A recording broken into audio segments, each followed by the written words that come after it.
વિદ્યાર્થી મિત્રો, Vande Mataram to all of you. આજે શીખશું આપણે standard 12th unit number 3 manage your stress. તણાવને દૂર કેમ કરવો? તો તણાવને દૂર કરવા પહેલા આપણે જાણવું પડે કે તણાવ એટલે શું. તણાવ મતલબ શારીરિક કે માનસિક ટેન્શન, જે આપણને ગુસ્સે કરી દે, આપણો કોઈ નિર્ણય બરાબર લેવા ના દે આપણને. તો મિત્રો, આપણે ઘણી વસ્તુ જાણીએ છીએ કે તણાવ દૂર કરવા માટે શું કરવું. સારો ખોરાક લેવો, આપણે કોઈ શોખ ડેવલપ કરવો, મ્યુઝિક સાંભળવું, ઊંડા ઊંડા શ્વાસ લેવા, એક્સરસાઇઝ કરવી, આ બધું આપણને ખબર જ છે. પણ મિત્રો, આ યુનિટમાં આપણે જુદી જ ચર્ચા કરવાની છે. અહીંયા લેખકે આપણને 4 પોઈન્ટ આપેલા છે કે stop overthinking, self hypnosis, the screen exercise and anticipating success.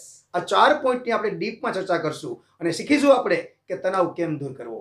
તો ચાલો શરૂ કરીએ આપણે આપણું યુનિટ વર્ડ ટુ વર્ડ. તો વિદ્યાર્થી મિત્રો, શરૂ કરીએ આપણે હવે unit number 3, read number 1, manage your stress. કે તમારા સ્ટ્રેસની વ્યવસ્થા કરો, તણાવની વ્યવસ્થા કરો. વ્યવસ્થા કરો મતલબ કે તણાવને દૂર કરો એમ. હવે એનું ટાઇટલ બીજું આપ્યું છે આપણને અહીંયા, સ્ટ્રેન્થનિંગ મેન્ટલ ફ્લેક્સિબિલિટી. શબ્દ બહુ સરસ છે. આ સ્ટ્રેન્થનિંગ છે ને, એનો મૂળ શબ્દ તો સ્ટ્રોંગ છે. પહેલાં સ્ટ્રોંગ ઉપરથી શબ્દ આવ્યો સ્ટ્રેન્થ. સ્ટ્રોંગ એટલે મજબૂત. કેવો માણસ? તો મજબૂત માણસ. તો એ છે ને એડજેક્ટિવ બન્યું કહેવાય. પછી સ્ટ્રેન્થ, એ સ્ટ્રેન્થ જે નાઉન કહેવાય, શક્તિ, તાકાત.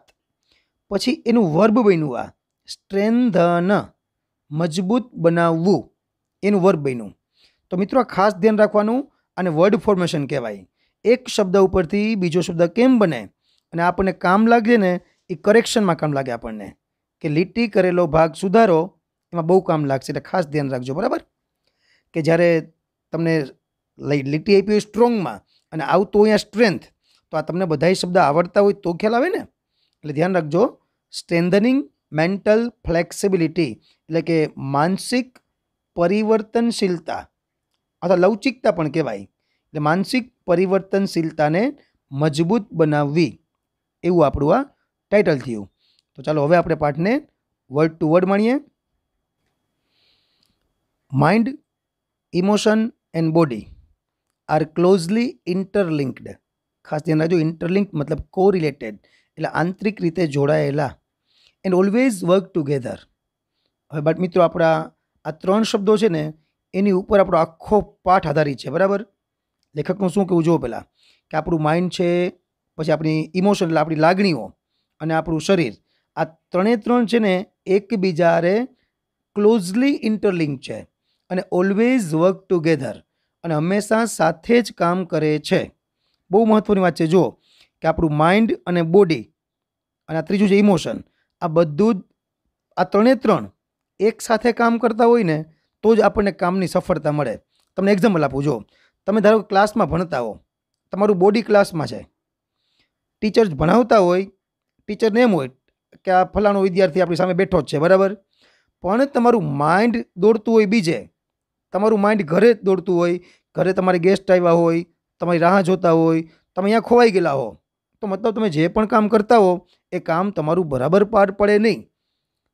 વાત એવી જ છે કે માઇન્ડ, ઇમોશન અને બોડી છે ને, એ 3 ભેગા જ કામ કરે છે.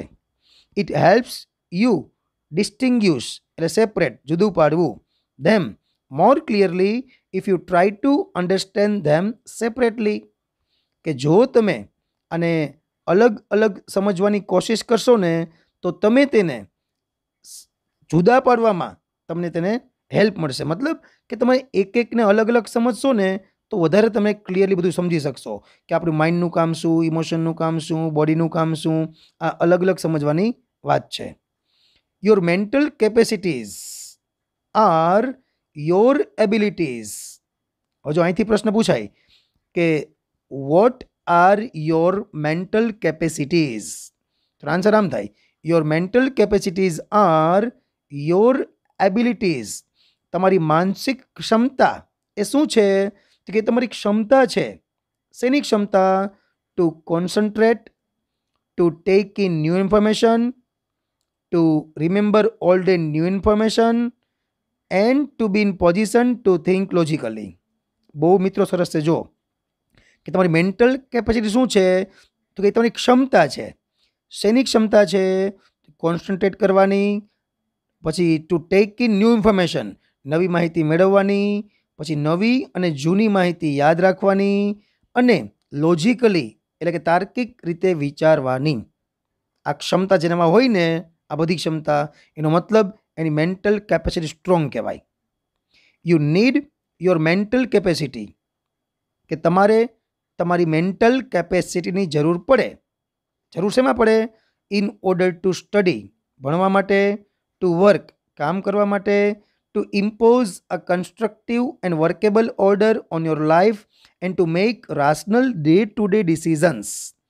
तो मित्रों आ पण प्रश्न आवे कि वाय डू वी नीड अथवा why do you need your mental capacity के काम करवा माटे, पछी स्टडी करवा माटे, पछी नवा कंस्ट्रक्टिव रचनात्मक कार्यों करवा माटे अने डे टू डे रोजिंदा जे निर्णय होय केवा तो कि राशनल એટલે लॉजिक तार्किक जो આપણે વાત કરી તાર્કિક નિર્ણય લેવા માટે પણ આપણે આ બધા નિર્ણય લેવા માટે કામ કરવા માટે જરૂર પડે બરાબર અભ્યાસ કરવા માટે એક્ઝામ્પલ આપ્યું જો આ બધા માટે જરૂર છે નહીં પડે if you had the choice of capacity walking to work or taking the car the fact that it was raining hard and you had a cold could lead you to the decision that it was better to take the car।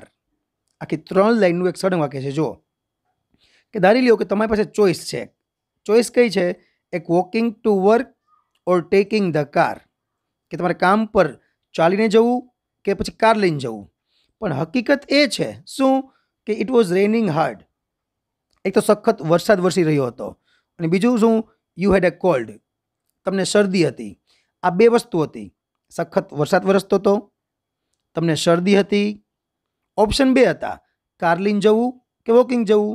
તો આ હકીકત છે ને food lead you, આ હકીકત તમને દોરી જશે ટુ ધ ડિસિઝન ધેટ એ નિર્ણય તરફ કે it was better to take the car. શરદી છે, વરસાદ વરસી રહ્યો છે, એનો મતલબ કે તમારે કાર લઈ જવી સારી। That would be a rational decision based on the current circumstances. Circumstances મતલબ સંજોગો અને કરંટ મતલબ હાલના અથવા ચાલુ। હવે આ તમારો રાશનલ ડિસિઝન થયો એ આધારિત શેના પર હતો? કરંટ સરકમટન્સીસ, વર્તમાન સંજોગો પર આધારિત એ તમારો નિર્ણય હતો। The mind is the rational logical part of you that helps you to make unemotional choices, to store and retrieve information and to order and calculate। માઇન્ડની વાત કરે છે જો આ માઇન્ડ શું છે? આપણે વાત ના કરી કે આપણે માઇન્ડ, ઇમોશન અને બોડી આ બધાને અલગ અલગ સમજવાની વાત છે તો તમને ક્લિયરલી આપણે ડિસ્ટિંગ્વિશ કરી શકીએ આ ત્રણેય વચ્ચેનો ભેદ અલગ અલગ સમજીએ તો માઇન્ડ શું છે? એ તાર્કિક લોજિકલ પાર્ટ ઓફ યુ, એટલે આપણું છે ને એક આ લોજિકલ પાર્ટ છે એ આપણને હેલ્પ કરે। શેના માટે હેલ્પ કરે? To make unemotional choices, to store and retrieve મતલબ આપ્યું છે રીગેન અથવા ગેટ બેક પાછું મેળવવું, મતલબ સ્ટોર પણ કરવું અને પાછું મેળવવું। શું? ઇન્ફોર્મેશન મતલબ કાંઈ માહિતી આપણી પાસે હોય એ માહિતીને ઘણીવાર એવું બનતું હોય કે કંઈક તમારે યાદ રાખવાનું હોય તો એ સ્ટોર કર્યું કહેવાય અને ઘણીવાર એમ થાય કે યાદ કર્યું હોય એને પાછું મેળવવાનું હોય તો રિટ્રાઈવ કહેવાય એને। And two order and calculate, કાંઈ પણ ગણતરી કરવી હોય, કાંઈ પણ કામ કરવા હોય, કાંઈ પણ તમારે ચોઈસ ઇમોશનલ કે અનઇમોશનલ કરવી હોય તો એ બધામાં તમને માઇન્ડ કામ લાગે। It is the counter part to the emotion. બહુ મસ્ત કે ધ્યાન રાખજો ખાસ કે આ માઇન્ડ છે ને એ કાઉન્ટર પાર્ટ છે, ડુપ્લિકેટ છે, ઇક્વિવેલન્ટ છે શેનો? To the emotion. મતલબ માઇન્ડ અને ઇમોશન આ બે એકબીજાના ડુપ્લિકેટ છે, મતલબ એ સમાન છે। A good example of the interaction between mind and emotion is exam nerves। a good example, હવે આ એનું એક મસ્ત એક્ઝામ્પલ છે કેનું? Between mind and emotion. આપણે વાત કરી ને કે માઇન્ડ અને ઇમોશન બે સરખા છે તેનું મસ્ત એક્ઝામ્પલ છે કયું છે? Is exam nerves. નર્વ્સ મતલબ નર્વસનેસ કોઝડ બાય એક્ઝામ, પરીક્ષાનો ડર। બહુ સરસ એક્ઝામ્પલ છે, બહુ સરસ સમજાવ્યું છે જો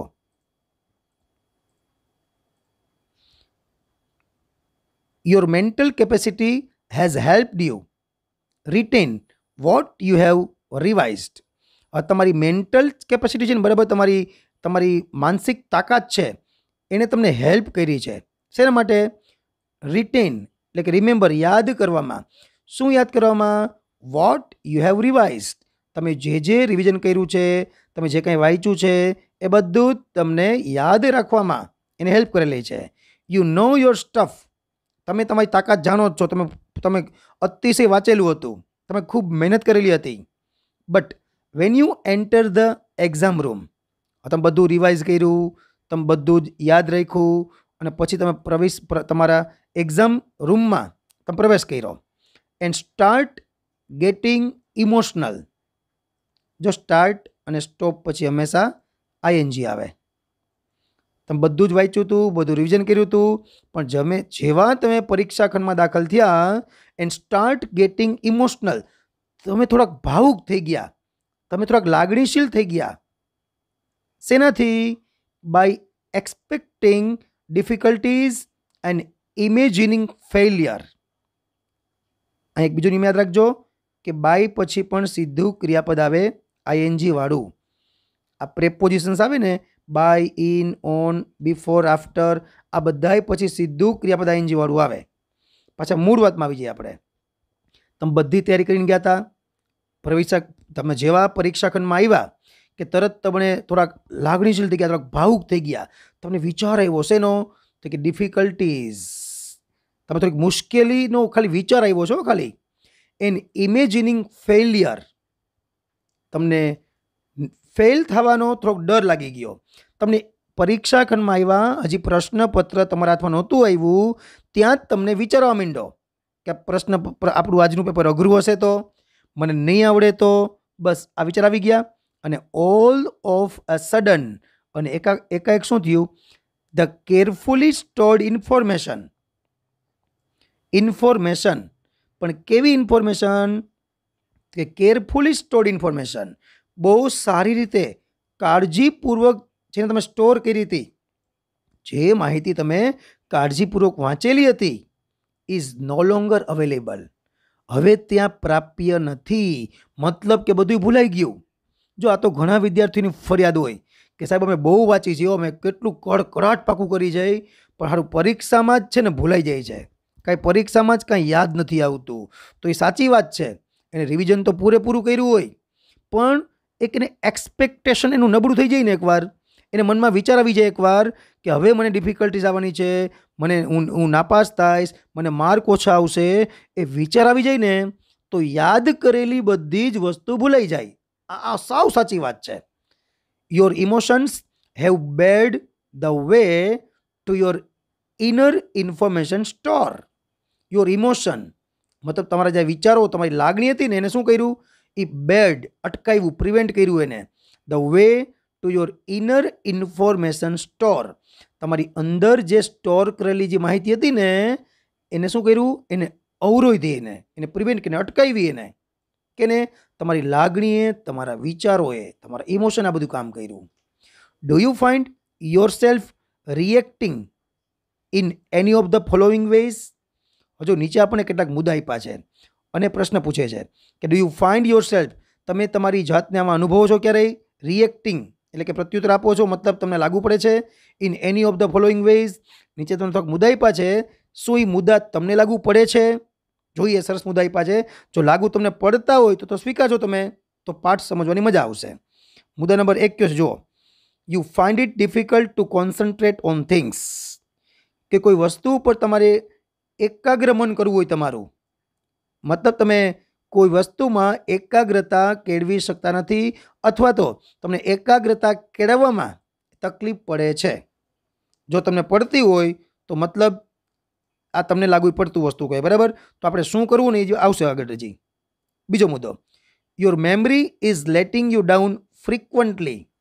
ફ્રીક્વન્ટલી મતલબ વારંવાર, કે તમારી મેમરી તમને વારંવાર દગો આપે છે.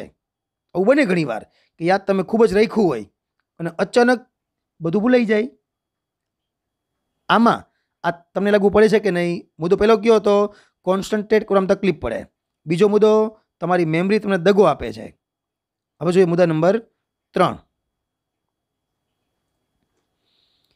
You have lots of different things on your mind, કે તમારા માઇન્ડમાં કેટલી બધી વસ્તુ હોય છે, but can not grasp a clear thought.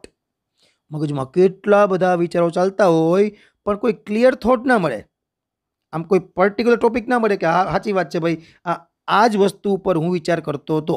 મતલબ માઇન્ડમાં ઘણા બધા વિચારો ઘૂમતા હોય. એના પછી next point, you are often undecided these days and this is untypical for you. કે હાલના દિવસોમાં, ધીસ ડેઝ મતલબ હાલના દિવસ, વર્તમાનમાં તમે કેવા છો? અનડિસાઇડેડ છો. મતલબ તમે ડિસાઇડ નથી કરી શકતા what to do and what not to do. ક્યાં કરે અને ક્યાં ના કરે, આમાં તમે મૂંઝવાયેલા હો છો, બરાબર, ગૂંચવાયેલા છો તમે છો આમાં. And this is untypical for you. અને આ તમારા માટે અસાહજિક છે. સરસ શબ્દ છે જો. ટિપિકલ એટલે સાહજિક અને અનટિપિકલ અસાહજિક. મતલબ તમને શોભે જ નહીં, તમે પહેલાં કોઈ દેવા હતા જ નહીં, અત્યારે જેવું થાય છે તમે અનડિસાઇડ બની ગયા છો, તમે ખબર નથી પડતી શું કરવું. એ next point, you make longer to do task. બહુ સરસ શબ્દ જોવા. You make longer to do task મતલબ તમને કોઈ કામ કરવામાં ખૂબ લાંબો સમય લાગે છે. That you are able to complete quite quickly before. કે જે કામ તમે છે ને અગાઉના વખતમાં બહુ ક્વિકલી કરી શકતા. ક્વિકલી મતલબ ફાસ્ટ, રેપિડલી. તમને હાલમાં કામ કરવા બહુ લાંબો સમય લાગે છે, જે કામ તમે શરૂઆતમાં અથવા અગાઉ બહુ ઝડપથી કરી શકતા હતા. Next point, you start lots of things but don't finish any. તમે ઘણી બધી વસ્તુઓ શરૂ તો કરો છો, બટ ડોન્ટ ફિનિશ એની, પણ એકે વસ્તુ પૂરી કરી શકતા નથી. વિચારો સાચું તમે બહુ, હું આ કરી નાખીશ, હું આ કરી નાખીશ, પણ થાય કાંઈ નહીં. હજુ આપણે 6 પોઈન્ટ આપ્યા હતા, તમે 6 પોઈન્ટમાંથી તમને ક્યુ લાગુ પડે તમે ચર્ચા પહેલાં કરજો મનમાં એકલા કે સાચી વાત છે આ 6માંથી આપણને આ વસ્તુ લાગુ પડે છે. જો લાગુ પડતી હોય ને તો હવે જુઓ, ઇફ યસ મતલબ જો તમને લાગુ પડે છે, then it gives a sign of mental stress present in you. જો આ 6માંથી કોઈ પણ એક પણ તમને લાગુ પડતી હોય તો સ્પષ્ટ નિશાની છે, સાઇન છે એની. શેની? Mental stress present in you. તો મતલબ કે તમારામાં મેન્ટલ સ્ટ્રેસનું હાજરી છે. The better you deal with stress, the better you deal with stress, the પછી એવું બેટર, પછી એવું ધ લેસ. હજો મિત્રો આ છે ને એક ખાસ સમજવા જેવો ટોપિક છે, અને ઇંગ્લિશમાં ટોપિકમાં કહેવાય ડબલ કમ્પેરિઝન. આ પહેલાં ફકરો પૂરો કરી લઈએ આપણે, તમને પછી આ ટોપિક હું સમજાવીશ, બરાબર. The better you deal with stress, the less your mental capacity will be affected. કે તમે તમારા સ્ટ્રેસ સાથે જેટલું બેટર ડીલ કરશો, મતલબ જેટલો સારી રીતે વ્યવહાર કરશો, મતલબ જ્યારે આપણે તણાવમાં આવી જઈએ ને તો એની વ્યવહાર કેમ કરવો ને એ જોવું પડે આપણે. એટલે જો તમે વ્યવહાર સારો કરો, સારી રીતે વ્યવહાર કરો, તો the less your mental capacity will be affected. Affected મતલબ અસર થવી. આ પણ મિત્રો ખાસ ધ્યાન રાખજો, આનો મૂળ શબ્દ છે અફેક્ટ. અફેક્ટ એ શબ્દ મૂળ ઇફેક્ટ ઉપરથી એવો છે, EFFECT. ઇફેક્ટ એટલે અસર થાય, અફેક્ટ એટલે અસર કરવી. આ પેસિવ વોઇસ છે એનું. આખા પાછા મૂળ વાક્યમાં આવી જાય આપણે. The better you deal with stress, તમે તમારા સ્ટ્રેસ સાથે જેટલો સારો વ્યવહાર કરશો, ધ લેસ આ જેટલું વધારે સારું, અને આ થાય જેટલું ઓછું. આપણે કીધું ને આ ટોપિક આ ફકરો પૂરો થાય પછી આપણે નેક્સ્ટ સ્લાઇડમાં સમજશું, બરાબર. The less your mental capacity will be affected. તો તેટલી જ તમારી મેન્ટલ કેપેસિટી એને ઓછી અસર થશે. મતલબ તમે મેન્ટલી ડિસ્ટર્બ થશો નહીં. ક્યારે? કે જો તમે સ્ટ્રેસ સાથે સારો વ્યવહાર કરો તો. The following exercise will help you build better stress resilience and rebalance yourself if your mental capacity has already started to suffer due to stress. Due to એટલે ને કારણે, એટલે સ્ટ્રેસને કારણે એવો મતલબ થયો આનો. આખું કે શું થયું? The following exercise. હવે નીચે આપણને એક આપી છે એક્સરસાઇઝ. Will help you. એ આપણને હેલ્પ કરશે. શેના માટે હેલ્પ કરશે? તો કે બિલ્ડ બેટર સ્ટ્રેસ રેઝિલિયન્સ. રેઝિલિયન્સનો શું આપ્યો છે? શું આપ્યો છે? Speedy recovery from problem. બીજું શું? તો કે રીબેલેન્સ યોર સેલ્ફ. મતલબ જ્યારે તણાવમાં આવી ગયો, બરાબર, તો તણાવમાં આવી ગયા હોય તો આપણે એવું ઈચ્છતા હોય કે આપણે જલ્દીથી પ્રોબ્લેમમાંથી રિકવરી થાય આપણી, અને પાછું શું થઈ જાય? રીબેલેન્સ થઈ જાય આપણું. માઇન્ડ જેનું બેલેન્સ ખોરવાઈ ગયું હોય એનું શું થઈ જાય? રીબેલેન્સ. પણ ક્યારે? If your mental capacity is already started to સફર. મતલબ તણાવને કારણે જો તમારી માનસિક કેપેસિટી હોય એ સફર થતી હોય, મતલબ તમારી માનસિક ક્ષમતા હોય ને એને અસર પહોંચી હોય ને તકલીફ પડતી હોય, અને એમાંથી તમારે સ્પીડી રિકવરી જોતી હોય, તમારે માઇન્ડને પાછું રીબેલેન્સ કરવું હોય, તો નીચેની એક્સરસાઇઝ તમને કામ લાગશે.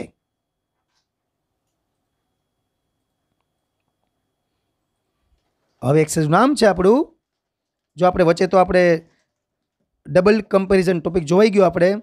હવે આપણે આપણો મૂળ પોઈન્ટ શું હતો આપણો, એની ચર્ચા પહેલાં થોડી કરી લઈએ આપણે.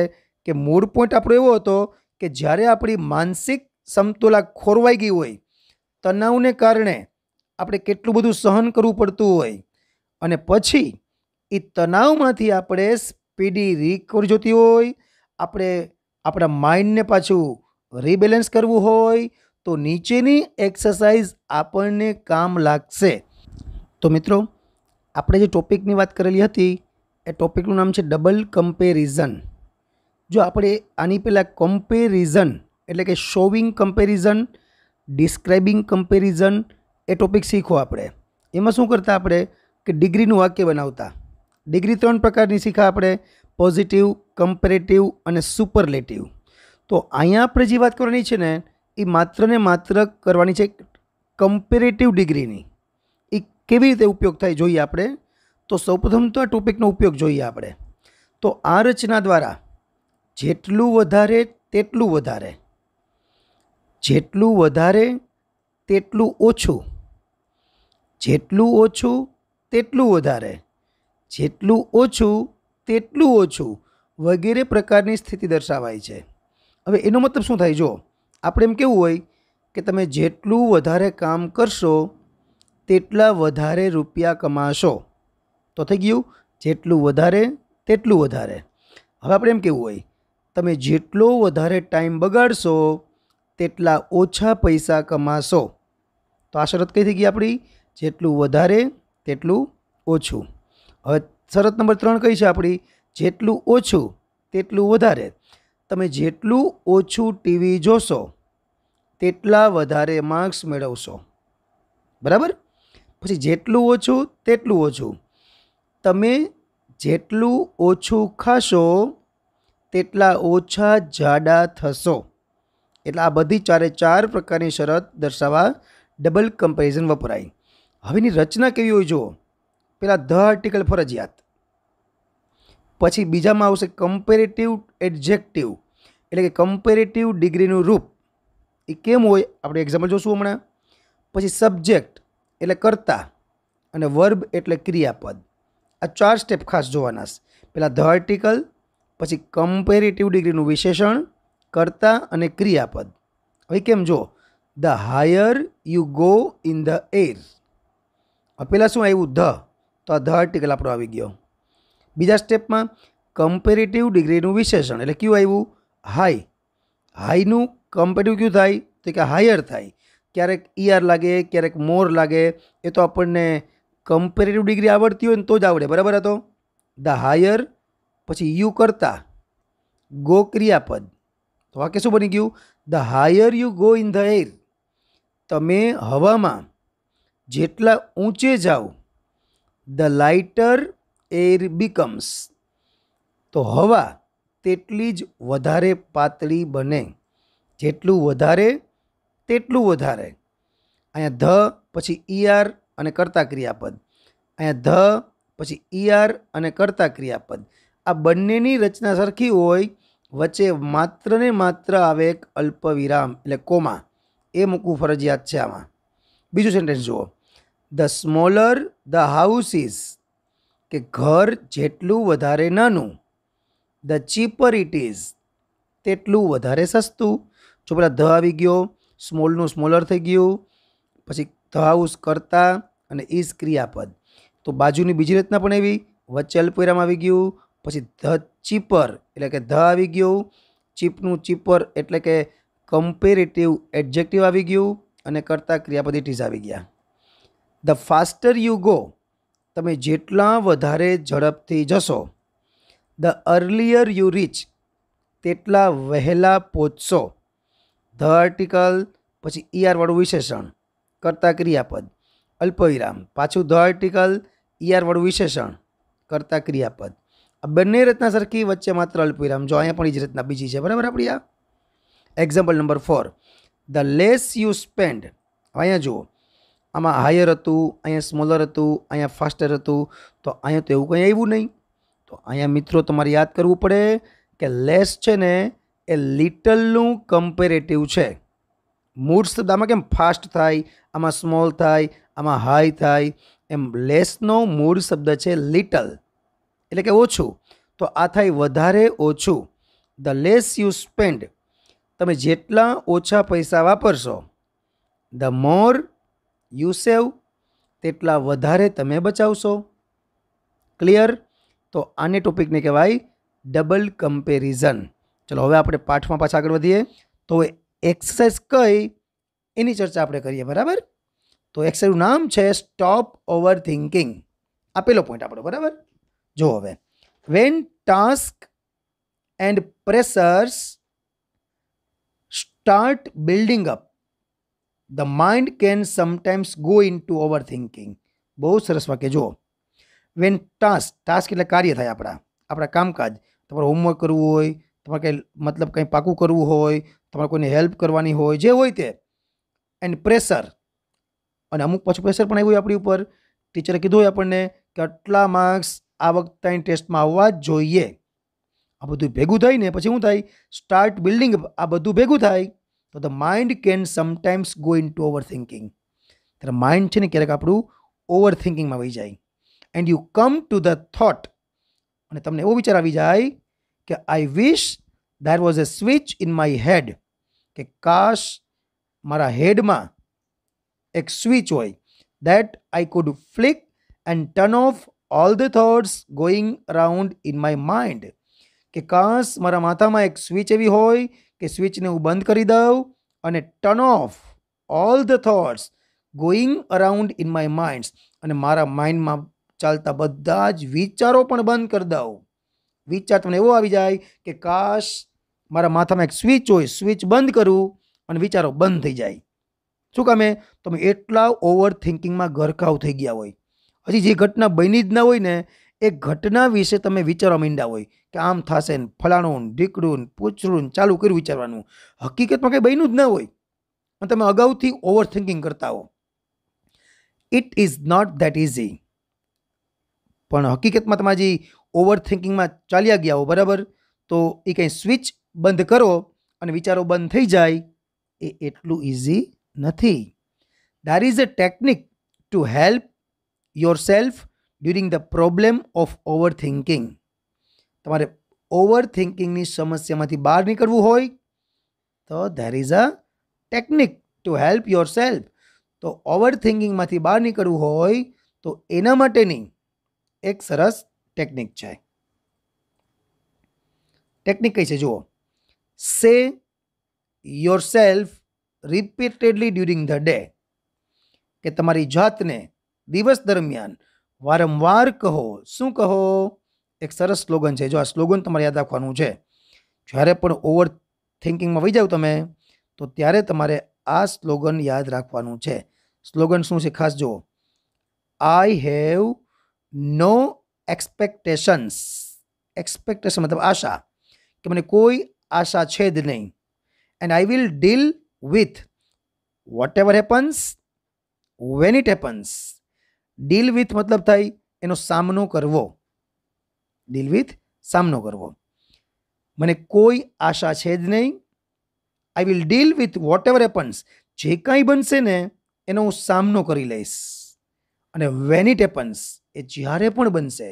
તો આખું કેમ થાય કે કંઈ પણ વસ્તુ જ્યારે પણ બનશે અને કંઈ પણ બનશે તો તેનો હું સામનો કરી લઈશ. મને કોઈ આશા છે જ નહીં. તમે આશા રાખો ને તો દુઃખી થાવ. તમને એમ હોય કે મને મગજમાં એવું, તમારા મગજમાં ખુશી ગયું, હાલો કે મારા આ વિષયમાં આટલા માર્ક્સ આવવા જ જોઈએ. પછી શું થાય? વિચાર એવો આવે તમને, આટલા માર્ક્સ નહીં આવે તો વિચાર આવી ગયો અને પછી તમે ઓવર થિંકિંગમાં ગરકાવ થઈ જાઓ. એના કરતાં તમે આવું જ વિચાર્યું હોય તો આઈ હેવ નો એક્સપેક્ટેશન, મને કોઈ આશા છે જ નહીં. મતલબ માર્ક જેટલા આવે એટલા, જો તમે વાંચ્યું હોય તો માર્ક આવવાના જ છે.